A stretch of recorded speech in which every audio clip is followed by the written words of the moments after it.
Literary works often describe terrible working conditions in factories and down mines. The whole equation is misery every day for the workers. In the modern era, we can still be ensnared by toxic workplaces, and these often involve the grubbier end of the sales profession. Surviving on 100% commission sales can make good people do bad things. Don't be one of them.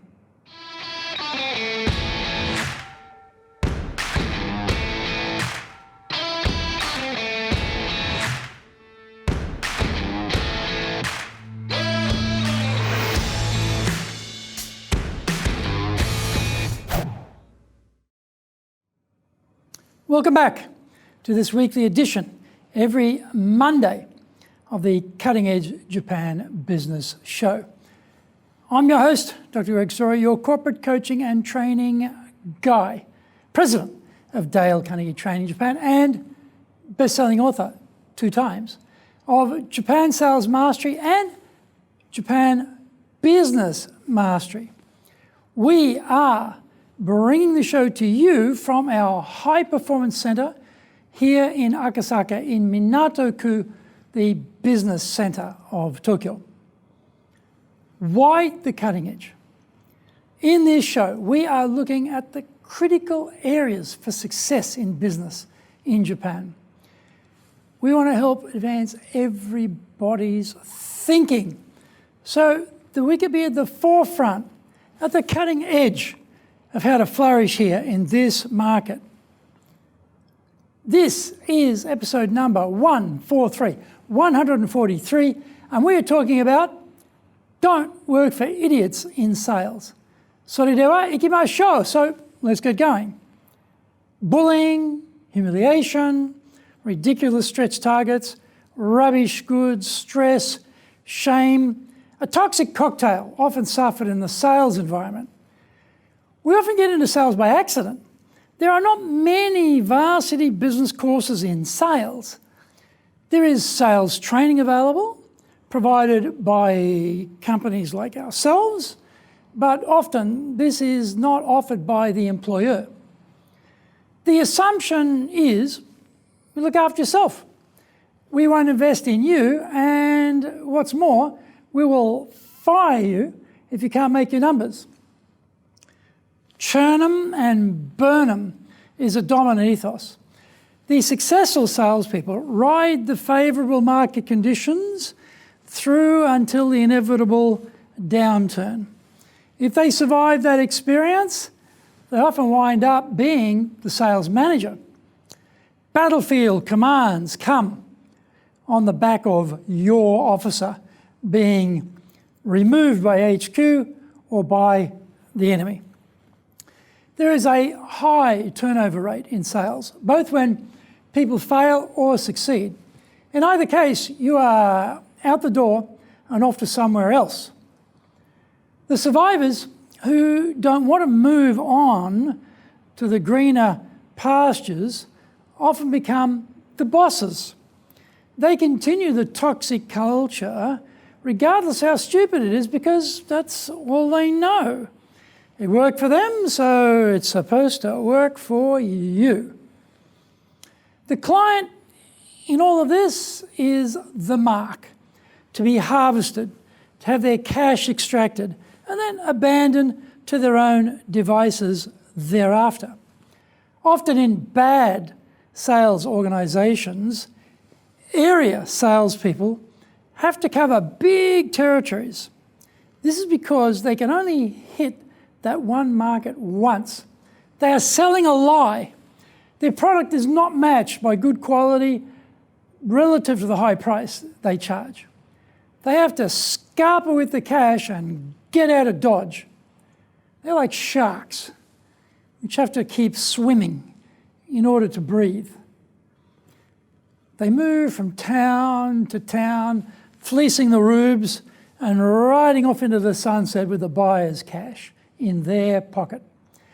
They are 100% sales commission pirates who have allegiance to no flag except the skull and crossbones of short-sighted, self-centered salesmanship. The successful become pirate captains and move up in the organisation, and the rest move on and out. Who decided it would be like this? Not the salesperson.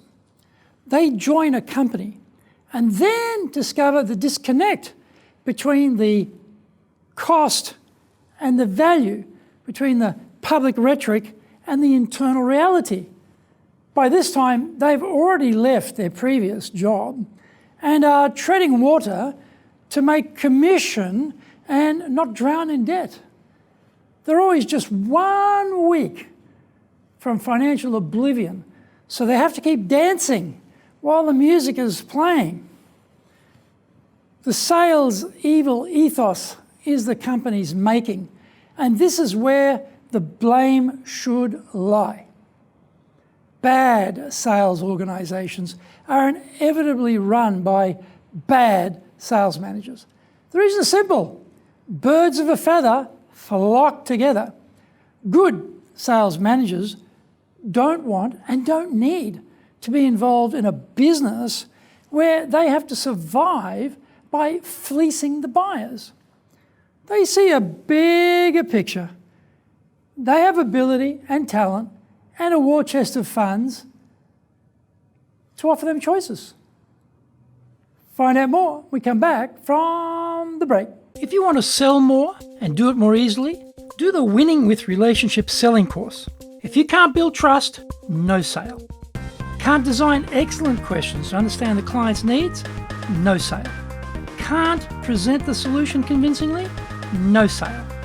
Can't handle objections properly, no sale. Can't close, no sale.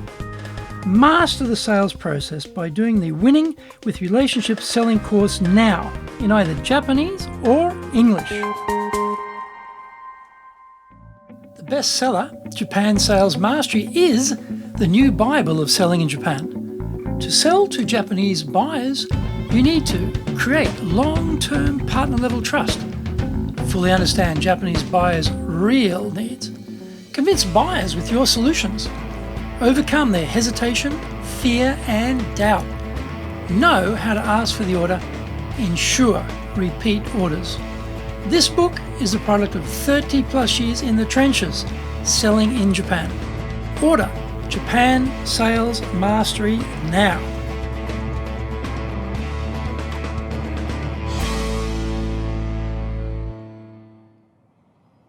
Welcome back. There's an old Japanese saying that prescribes the fish rots from the head. Consequently, your company's bad sales boss, environment, culture, and sales ethos stinks. If you're a good person in sales, swimming in a toxic cocktail of sales hell, then get out of there. Maybe you're not in a position to reform that business or the management. You didn't get that way by accident. Now, you may not be able to move immediately, but for the sake of your health and mental well-being, don't put up with crap from idiots. As soon as you can, move on. In the interim, strenuously begin educating yourself. There are tons of books, free videos, podcasts, and how to do a better job serving clients. Access them. Feed your mind with the positive, because for sure you're being killed by the negative environment surrounding you. If you have the funds, then get yourself into some professional sales training. By whatever ethical means, make yourself more skillful and valuable. I often refer to the word kokorogamae in sales, which I translate as our true intentions. Don't let any toxic environment or people corrupt your true intentions. We should have a very clear guiding principle, a light on the hill, and that should be to serve the best interest of the customer. That means we have their success as a catalyst for our own success. If we make them successful, we will get reorders, a steady stream of work, and we will be earning good commissions, building up our financial security. Money elicits options.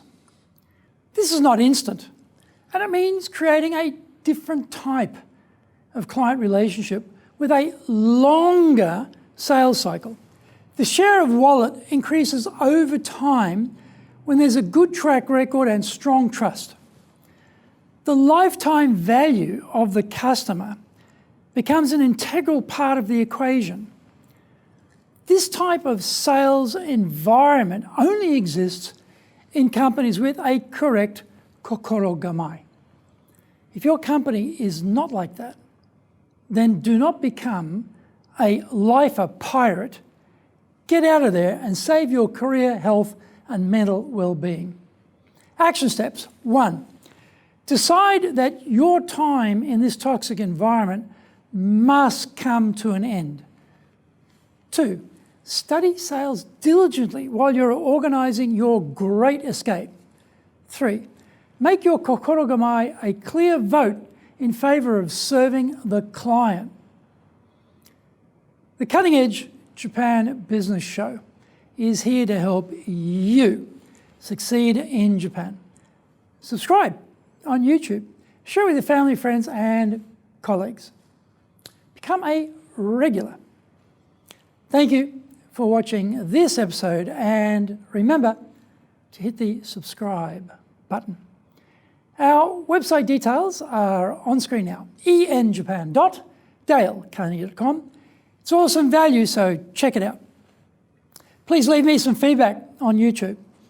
I would love to know how this show helped and what other topics you are interested in for me to cover. Remember, I'm here as a free resource to help you, so just tell me how I can help you best. You might also enjoy my other weekly shows for podcasts. Mondays for the Cutting Edge Japan Business Show. Tuesday for the Presentations Japan series. Wednesdays for the Sales Japan series. Thursdays for the Leadership Japan series. And Fridays we have the Japan Business Mastery Show. Saturdays we have Japan's top business interviews. You get these wherever you get your podcasts. On Fridays, I release the other TV show, the Japan Business Mastery Show, and on Saturdays, I release Japan's top business interviews. In episode 144, we are talking about Peter Drucker, leadership, and Japan. Find out more about that next week. So, yoroshiku onegai itashimasu. Please join me for the next episode of the Cutting Edge Japan Business Show. We have only got one idea for you and one direction in mind for you and for your business, and that is to go up